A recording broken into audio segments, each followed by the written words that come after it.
Hey y'all, welcome back to New Slang. I'm music journalist Thomas Mooney. This is episode 178, and this go round I'm joined by up-and-comer singer-songwriter Braxton Keith. Been a fan of Braxton for a minute now, and I just really think he's got something good going. I caught him for a minute up at Blue Light a couple weekends back, and we recorded this one. I'll go ahead and make note right now, just in case I didn't cut all the little interruptions out. Basically, we were in Tom's, which is right next to Blue Light, and a few folks, they thought that Blue Light and Tom's were both open, so they were going to the door, and of course the doors were locked, but you know, there's that little bit of awkwardness of them looking at us through the windows and us being like, hey, they're closed, I'm sorry. It's not the biggest deal, but I kind of figure I'll mention it just in case. Like I said, I think I caught them all, but anyway, it was good catching up with Braxton and picking his brain on songwriting and being from West Texas just like I am, and his EP Neon Dreams, and how he really utilized the time this past year despite us being in the middle of this pandemic. Today's presenting partner is our pals over at Desert Door Texas Soto.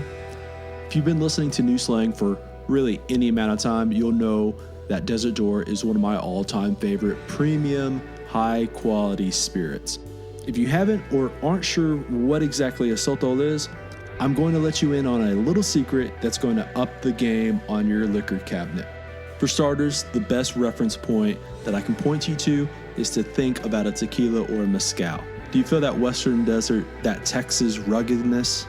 Okay, Soto is like that, but a little bit more refined, smooth, and fragrant. It intrigues the palate and offers these hints of vanilla and citrus. There's an earthiness that often sends me right back to my Trans-Pecos and far West Texas roots. There's plenty to love about Desert Door. For me, it all starts right there. A close second is just how versatile Desert Door really is. You can go full highbrow and experiment with concocting a variety of cocktails that call for muddling fresh fruit, sprigs of thyme, sticks of cinnamon. It's perfect for that world. If you're a little bit more down home, if you've just rolled up the sleeves of your denim Wrangler button-up, it's perfect for that as well. If you're just desiring something that's short and sweet, it hits the mark every time. Desert Door is genuine and authentically West Texan. It's inherently West Texan. They harvest Soto plants out in the wild and are knowledgeable conservationists at heart. That's obviously something incredibly important to me. They shine a light on what makes West Texas special and unique and worth preserving and keeping it safe from exploitation. Right now, you can find Desert Door all over Texas, Colorado, Tennessee, and there's budding numbers in places like New Mexico, Arizona, California, and Georgia.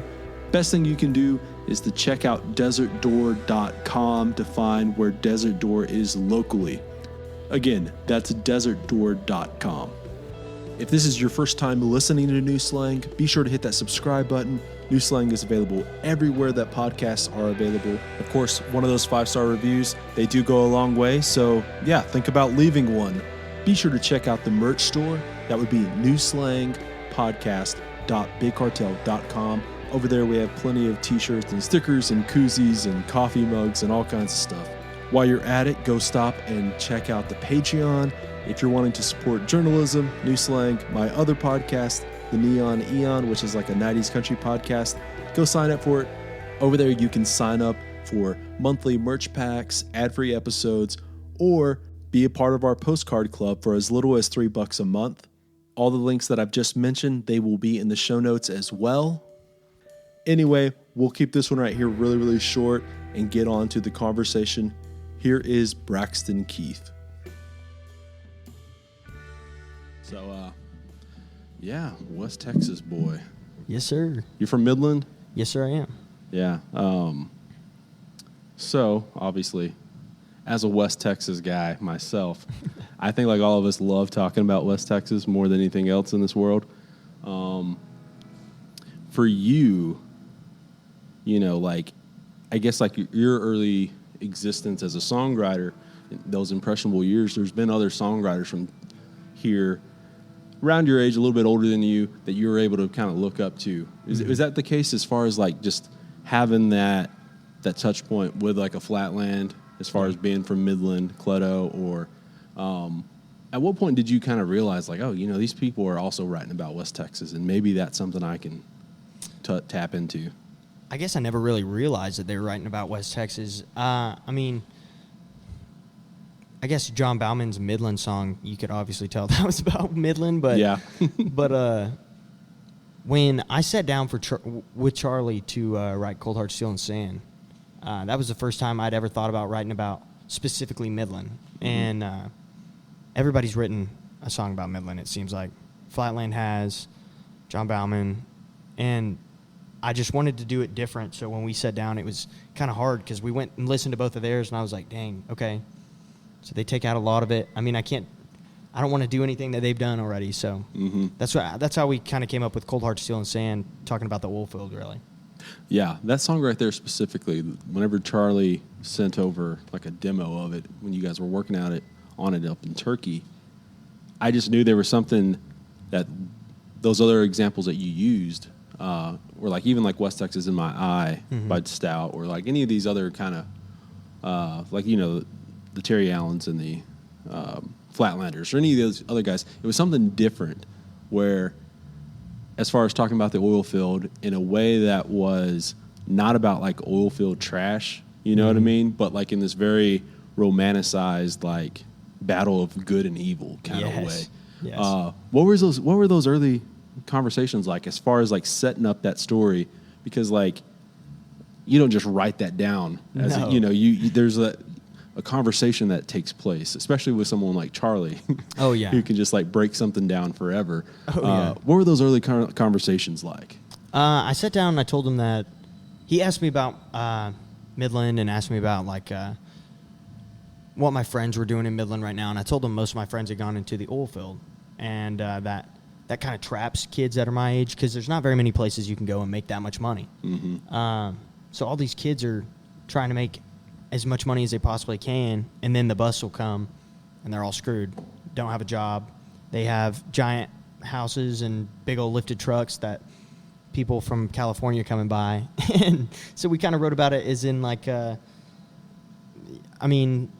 song kind of makes it out to the devil is he comes down to earth. All the angels fall and hit the Permian Basin, and their blood soaks into the stone, and that's what creates the oil. Yeah.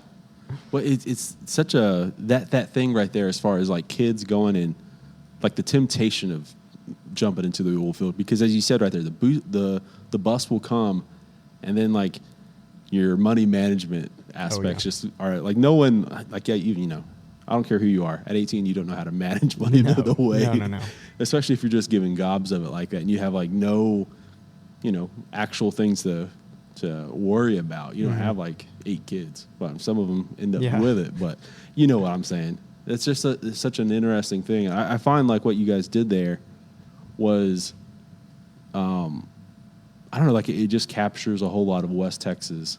And have you seen a whole lot of interaction from other folks coming up to you asking about that song? Yeah, we just played an oil field party in Midland, I guess 3 weeks ago maybe, and that's what they asked for. They were like, "Are you going to play it?" And I was like, "Yes." And I'm glad that crowds like that connect to it, and that people from my hometown can connect to it, especially if you know anything about the history of Midland or history of the oil field. Mm-hmm. That song's will hit home for you. Yeah. As far as getting up to Turkey, oh yeah, how was that? Turkey's a special place there. Oh yeah, what's it been up like? What's it been for you, like a perfect kind of Turkey day up there? Man, co-writing with somebody or hanging out. When I went up there the first time, I had gotten on Charlie's Midnight and Lonesome, and he had told me if I ever needed anything to let him know, and I was like, well, dude, I'm going to the studio next weekend. Would you mind helping me look over these songs and make sure that they're sounding professional? I mean, I want everything to sound pretty good. And Charlie was like, yeah, come down. So I went down there. The first day in Turkey, we sat in the abandoned boot shop all day long and worked on songs. But he didn't help me write anything. He would just tell me, nah, that sucks, or you know how Charlie does. He'd just make me get it myself, which was really cool. The second day is when we actually wrote Cold Heart, Steel and Sand, and we sat there all day long trying to write that song. And that was probably the most perfect day in Turkey. Really sunny out. Went and took some pictures. Came back. It was a beautiful, beautiful day in Turkey. And it was really hot. So it was really perfect for writing about West Texas. Again, like there's like that epicness of that song where it feels like you guys could have probably had, I don't know if you know about like Hallelujah by Leonard Cohen. There's, you know, the legend behind that song is that he wrote many verses, and then like what ends up in the song is like, you know, just the 7. But like that's one of those songs that he worked on forever because it was just never perfect enough, and that's one of those things you can just continue to write about. It feels like that song right there, you know, there's probably 5 verses that you guys cut. That's what it feels like. I don't know if that's the case, but it feels like that there's like that poem epicness of it, where it could just be like, you know, Battle of Troy, Iliad kind of thing, right? Yeah. Something you do interesting on there is like you sing that differently than other songs. Was that something that you just kind of fell into, or was it a little bit more intentional? What's kind of the... Marty Robbins is my biggest inspiration. And when we sat down that day, I told Charlie that I wanted to write something that was kind of like a ballad, something that Marty Robbins would sing. And so when we wrote it down in a low register key. And I didn't like it at all. I didn't like the way my voice sounded on it, nothing. And Charlie told me not to move it, just to leave it right there. And I was like, all right. So I went to the studio, and I listened to it the first time in that key, and I was like, all right, I like that. Sounds pretty cool. It's kind of like Coulter Wall, I guess. Yeah. Pretty cool. Yeah, and it's not, most of the songs I sing are pretty, I mean, I have a higher voice, so. Yeah. It's kind of cool to just change every once in a while. Yeah, it's almost like a cold front coming in. Oh, yeah. You know what I mean? Because there is that little bit of that boomingness to it. The Coulter Wall. This episode of New Slang is brought to you by the Blue Light Live here in Lubbock, Texas. Blue Light has long been the heart and soul of the Lubbock singer-songwriter scene and has been a home away from home for some of Texas, Americana, country, and rock and roll's finest over the years. Talk with 99.9% of the songwriters who have come out of Lubbock and the Panhandle at large over the past 20 years, and they'll point to just how integral and necessary the Blue Light is. With live music and touring slowly but surely coming back, spots like the Blue Light are getting back to their usual ways as well. That means music every night of the week. Do you want to see that schedule? Well, I've got a few options for you.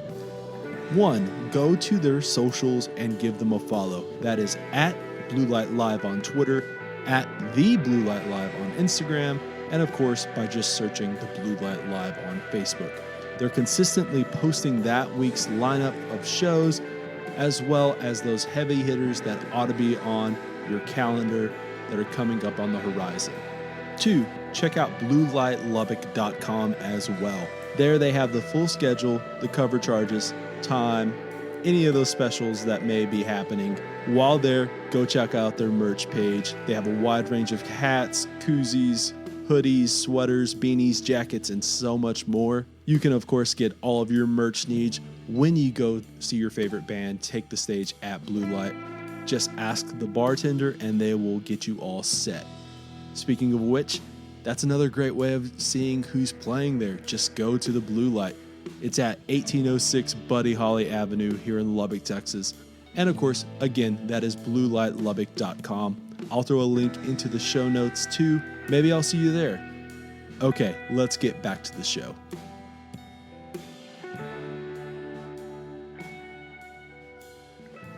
What's it like writing with Charlie? I love writing with Charlie. Charlie is one of my favorite people to write with because he doesn't care about your feelings. And he doesn't care if your feelings get hurt. He'll tell you straight up if it's good or not. And that's what I like, because some people will tell you that it's good no matter what, just because they want to make you happy. And that never makes you better. So I like, especially when Charlie will tell me something sucks. He's like, no, that's trash. Never play that for me again. And I'm like, okay, At least I know like a direction that I should be going. Yeah. Which is interesting. Well, I think there is very much something to telling somebody, oh, that's amazing, because like, you're just kind of giving them the, you want to be on their good side, or like you want to. I think there's something to like sometimes people get bored with writing.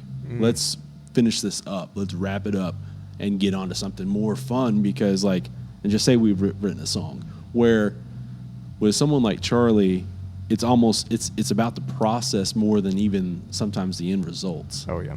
And I think sometimes, like, he can definitely, I think, break it down too far at times. Yeah. I think we've seen examples of that. Clubhouse, for example. But I think it's all intentional. And that's like the key to it all, is being intentional, because every word, every line, every like inflection is marching towards a certain goal. Exactly. And I think that you kind of realize that when you're writing with someone like that. Oh, yeah. Oh, yeah, for sure. He has a way of writing that makes you can see it in your mind when you sing it. Or even when I listen to some of Cold Heart, Steel and Sand, it's a movie that plays in my mind, and it's cool when you're able to do that, because sometimes you can say something like, I'll listen to a song 4 or 5 times before I catch what they're actually meaning. But when I can see it all like that, and it's very visual. Yeah, it's beautiful. It's a way of writing that I haven't quite grasped yet, but I'm working on it. Have you been able to take those principles when working on by yourself or with someone else that's more around your age? Yeah, for sure. Charlie just taught me to be honest, and I'm a good. I guess I'm a sucker for that sounds good, or whatever. You know, just trying to make people happy. And when we got in there and I played the first song for Charlie and he told me it sucked, I was like, okay, all right, this is gonna be good. So just going after what I want, really. It's not that someone else doesn't have as good of an idea as you. I'd say that probably, I don't know. You can write. Me and Charlie went in there and wrote a song. What was it? I guess it was Neon Dreams. Yeah. And he told me what it meant to him, and then I told him what it meant to me. 2 different, complete stories, not even close to being the same. And that's okay, too. Right. But at the end of the day, I don't want anyone to get away with not giving it their best. Yeah. No, absolutely. That's another thing right there, is a song can have a different meaning for, a 40-year-old guy and however old you are, 20-year-old, 22, whatever the case is, 18-year-old, I don't know, 12-year-old kid, I don't know. Yeah, exactly.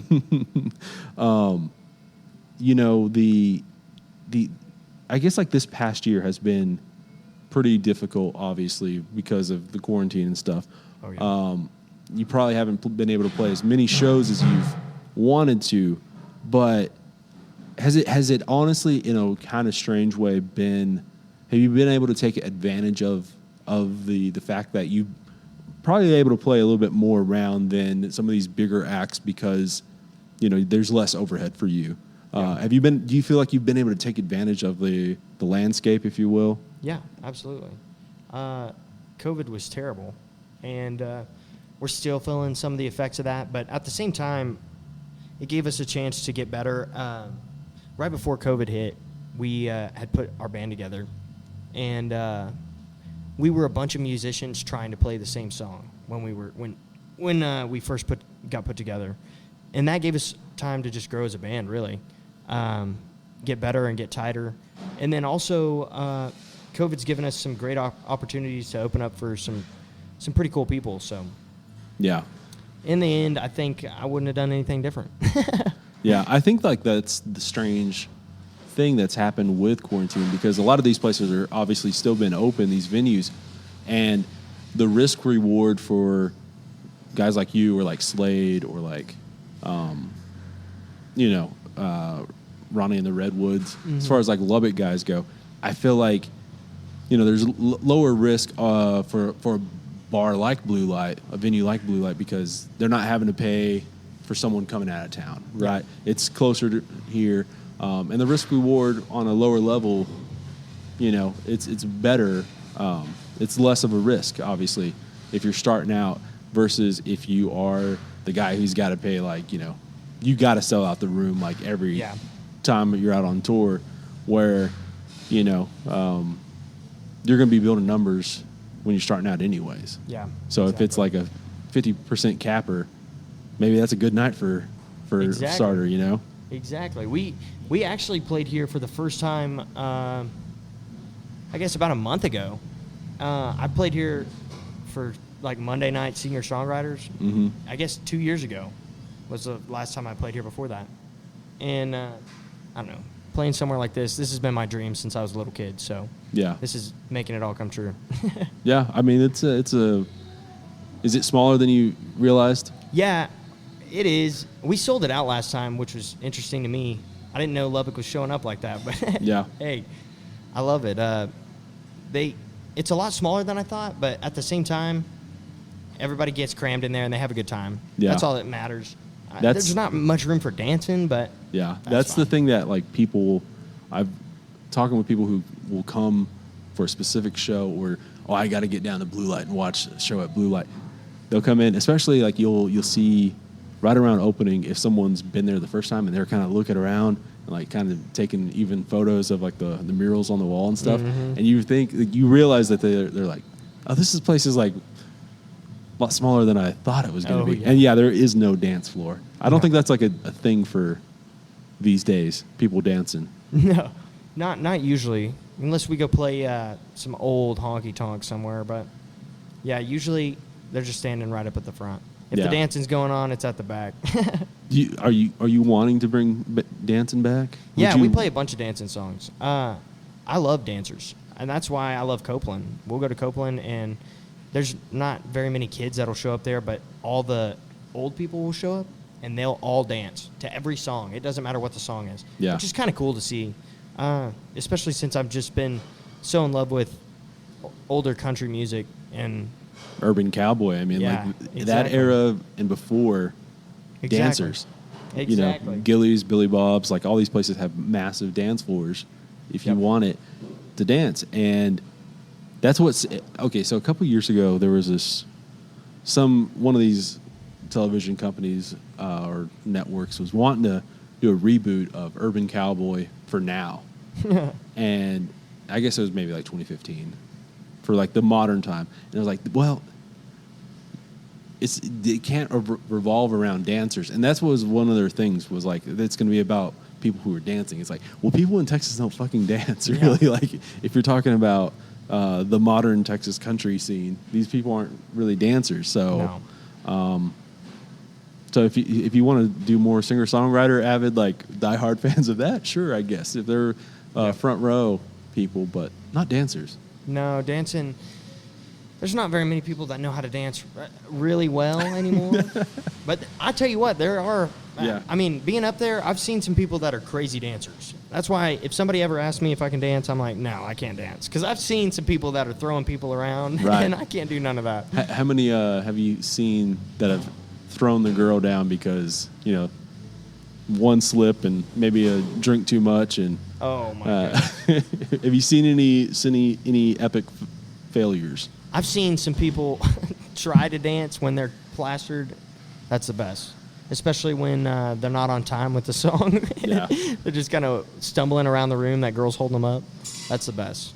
One of my buddies, Art, I don't know if you know Art, used to live here, works for Flatland Merch guy. Oh, yeah. He, super easygoing guy, except when someone was like dancing the wrong way to a song. Then he'd be like, this is a fucking waltz. What are they doing? Like, it was like, okay, man, is it really that big of a deal? I don't know, but sure, okay, we'll roll with it. Yeah, I'm a two-stepper, so I two-step to everything. Yeah. What you mentioned like the old country stuff. What's kind of like your go-tos when it comes to like the 90s country or 80s country stuff? I like older country than that, really. I listen to a lot of Merle Haggard and Waylon Jennings and I mean, I guess I listen to 90s country too. Everybody loves George. Right. But I just like the old school country, really. I'm not digging what Nashville's putting out right now. Right. With this bro country or anything like that. But we're trying to take that back, I guess. I want to break one more time to talk about our pals over at Desert Door and offer up a quick Thomas Mooney's Cocktail Minute. As I've said probably 100 times by now, by no means am I a seasoned mixologist or bartender, but these have been some of my Desert Door go-tos. For starters, let's just go with the tried and true ranch water.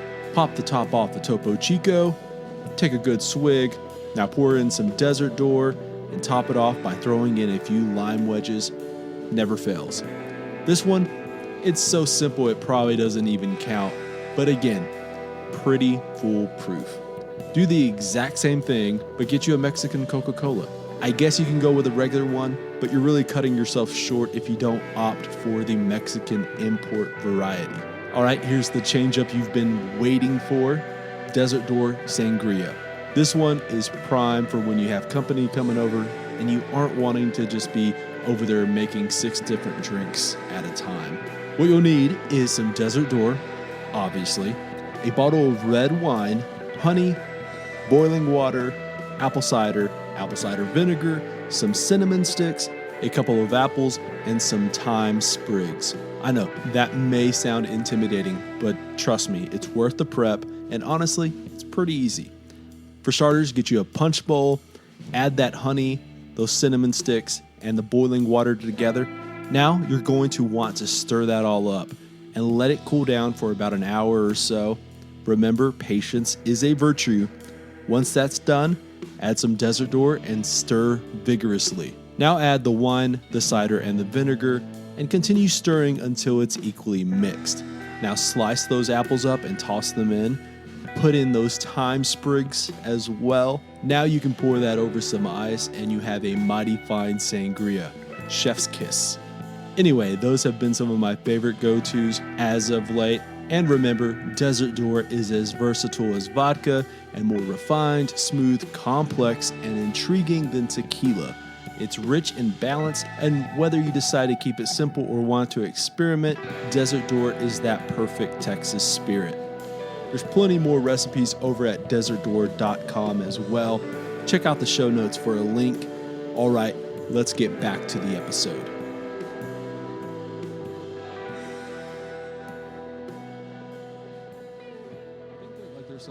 There's the pendulum is swinging ever so slightly back with guys like clearly like Randall or like Tristan Merez or even someone like John Party or people shit on him, but Midland is at least bringing some sort of a sound back in a way. But yeah, like the you mentioned the Waylands and stuff. How about the Gary Stewarts? Oh yeah. Like that kind of like that barroom aspect of it, where obviously like someone like Gary or like Merle Haggard, I think like they paint a certain kind of honky tonk that I don't know if it exists in a physical realm anymore. Yeah. It's more like just a daydream in 2021. Oh yeah. Even though it's not like I was around in the 70s going to bars or anything like that. Yeah. I just feel like it's from a different time and era. But no, it definitely is, and that's interesting that you say that. Daydreaming about a honky tonk. That'd be a good song. Oh man, someone's gonna say there's a song in there somewhere. That's right. The thing right now, you mentioned George. Everyone loves George. Getting into a little bit of an argument on Twitter right now with people who are going where but George Strait didn't write any of his songs, and I think that's what's the okay, sure. What does that mean? And how many of those songs do you call anyone else's but George Strait's? Right. Those are George Strait songs. The thing that I think they're missing is that there's plenty of those songs that if we had been there in time, there's probably enough tweaks on those songs and changes where had he asked for it, he would have gotten a co-write. Yeah. And had that been the case, all would have changed was his name being put down as a co-writer. And then all these people would go, oh man, George Strait, great songwriter, even though he literally did the exact same thing as he did. And it's just like a change of like where his name would be. And I think like if that's the case, like what are you saying as far as like him not being a songwriter? Like who cares? Like he still had control of what his artistry was. Yeah. Like there's more to like writing a song than jotting down the lyrics or being in the room. Exactly. I think that, I've never thought of any of those songs as anything but George Strait songs. Once he cut them and put them out, those are George Strait songs. You don't think about the guy who wrote them. Now those guys are probably making lots of money, and good for them. Yeah. And those are killer songs. But now that George has put out those songs, it doesn't matter to me anymore. I think also there's something where with George being a guy aware enough that, hey, I'm George Strait, I'm doing pretty fucking fine monetarily, and this can make the difference with these guys getting the full cut or getting more of a credit on the songwriting credit side than me. Like, you know what I mean? So yeah, I mean, sometimes especially, like those things splitting are that 50. Yeah, well, that would be a 50-50 co-write, I guess. Or like even if it's two guys and it's getting cut down to thirds or something, you know, like that's taking a huge part out of their paycheck. Yeah, exactly, and it's like, you know, probably, you know, just pennies on the dollar for George. Yeah. For George when it comes to how much he's making with. Yeah, exactly. Hey, that's a good way to Wrangler, look at it. I like that. You know, all that kind of stuff. You know, so it's you know how it is. But you mentioned the culture thing. You know, as far as like that being kind of the Marty Robbins culture voice with Cold Hard Steel and Sand. How much of like that side of the more of the Americana stuff, the Childers, the Coulter Walls, do you see as in like an influence on yourself? I definitely see him as an influence. Those songwriters have.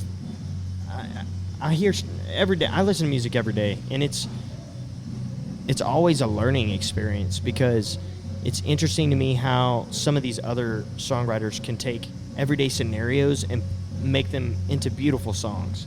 And so I'd say listening to, Tyler Childers, for sure. He's got some really interesting lyrics. And I like lyrics that you wouldn't hear all the time. Yeah. Stuff that would stand out to you. So, yeah, for sure. I'd say anything that's country has played an influence on my music in some way, shape, or form. We're trying. Every song I write's kind of different, and then we're making it country, I guess, putting a pedal steel on it. So I'm kind of all over the place with my country. My first song was Make Up Your Mind, a little bit more rock and roll, straight into Honky Tonk Crowd, which is kind of 90s vibe. So I'd say I get influences in my music from everywhere. Yeah.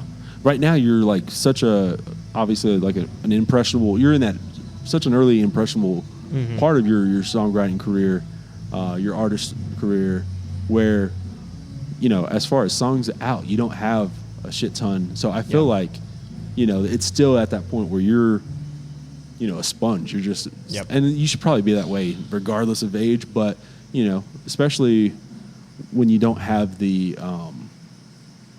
sound down where it's like, oh, that's the Braxton Keith sound. Exactly. You know what I mean? Exactly. You got to be open on that stuff.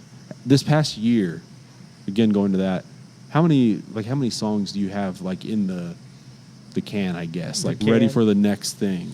We're about to go back to the studio here soon, and I think I'm going to cut 3 more. But we've been writing all the time, trying to write as much as I can. And I've met a lot of songwriters over. I've only been doing this for 2 years now. So I've met a bunch of my peers and some friends that are co-writing with me now, which has been amazing. Because up until 2 years ago, I wrote everything by myself. Right. Which is, it's difficult to go from writing by yourself to having somebody else's input on it. But it's been a blessing, for sure.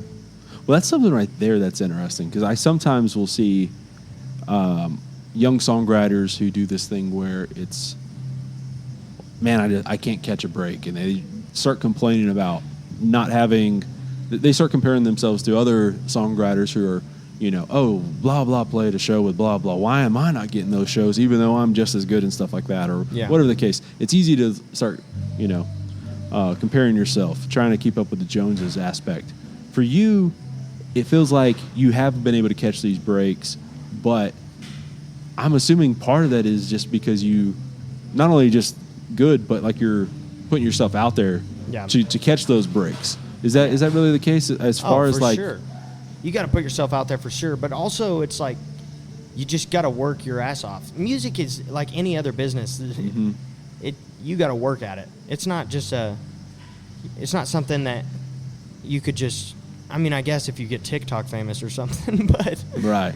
But that doesn't happen for all of us, and you got to work for it for sure. But this is what I love to do, and this is what my band loves to do. So surrounding myself with people that love to do the same thing that I love to do just encourages me to get out there more. Yeah. I think like that's sometimes people don't realize that, sometimes just asking for something, not like demanding it, but like, hey, I notice, and I'm not talking like, in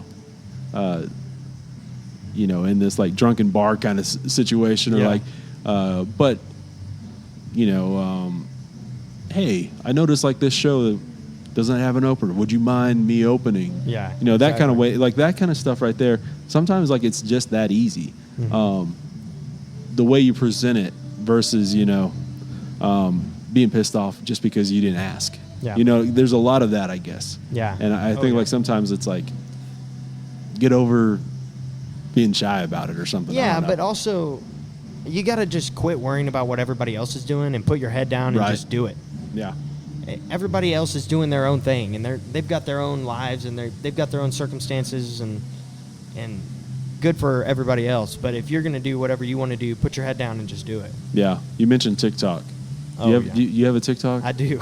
Are you getting famous on TikTok right now or no? I only have like 22,000 followers, but I was totally against it, and Charlie made me against it because he was like, no, don't get TikTok. And then I started looking at like people blowing up overnight, and I was like, dude, I'm getting a TikTok. I'm sorry. Yeah. What I think it's like with anything, there's the good, the bad, and the ugly. Yeah. And like Charlie sees it as change and is like, what the fuck? No. Yeah. Obviously, like I got him on Clubhouse, and I knew he was either going to love it or hate it. And he loved it at the beginning, and then like there was a time where he hated it, and then like I feel like now he's coming back around, but also aware of like the changes in it or something like that. Is Clubhouse still a thing? Well, that's the thing. I think like so many people dropped off where it's gotten where there's less people, so it's decent enough. So yeah, it's whatever the case. I think with Clubhouse or with TikTok though, I think TikTok is sort of like American Idol or The Voice, where you're getting famous in that same like 15-minute kind of thing as far as like if you're on American Idol, and not that you won American Idol like Carrie Underwood or someone like that, or Kelly Clarkson, or and transcended that, Brothers Osborne, or anyone like that, but if you came in like 5th place, it's kind of like that same 15 minutes of fame. Yeah. Because it's hard to make whatever it was that quirkiness, or maybe that just being good, or whatever the case is, and turn that into where it's not just like that one trick. Oh yeah, exactly. And that's like I've had a couple videos that blew up on there, and that's the thing. 200,000 people see that one 60, 30-minute or 30-second video, whatever it is, and then, I mean, does that you might get some new listeners from that and stuff, but it really doesn't translate that well, or else I'd have 500,000 followers right now. Yeah. You can get lucky, and some people can do that where they do, I guess, like a bit or something, and they turn that into. I just don't have enough time. Yeah. To post videos every day. What's interesting with that is, I feel like there's a fine line between, like finding like this cleverness maybe, or like this, oh, people are not doing this, so like let me try this, and then like getting like that one-off or that thing that makes you blow up, versus like just using that over and over. And what I'm talking about specifically is like you'll see a lot of TikTok people push a single in these like 30-minute increments, right, or whatever the case is, and then they'll release the single not on a Friday but like on a Tuesday or Wednesday when nothing's fucking released. So then they blow up to number one on iTunes, and they got a number one song on iTunes, even though like if they released that on a Friday, it maybe be like a top 30 song. Yeah. That's something like where the first That's interesting, though. time, That's a crazy approach. you kind of go, oh, well, that's interesting because it makes your name into like circulated around, and you can put that in the bio and all that kind of stuff, Yeah. right? Number one song, this song went number one, this song went number one, yada, yada, yada. But is it really like, it's like a fake number one. Yeah. So Didn't I go don't number know. one on a Friday. Yeah. And like, I feel like they need to like make that note on. Yeah. Number it- one on a Monday night. Yeah, well, it makes a difference. You know what I mean? Like, it's Yeah. like, that's why you don't want to release like a record when Stapleton's releasing a record or something, you know? Which, I digress. We're going off subject here. But, yeah, man. You want to go grab a beer? Yeah, let's grab one. It's been great talking with you, dude. Hey, thank you. I appreciate it. All right, that is it for this one. Be sure to check out Neon Dreams by Braxton Keith if you haven't just yet. Go visit our presenting partners over at Desert Door and the Blue Light Live. Be sure to hit that subscribe button if you haven't just yet. And yeah, I'll see y'all later this week for another episode.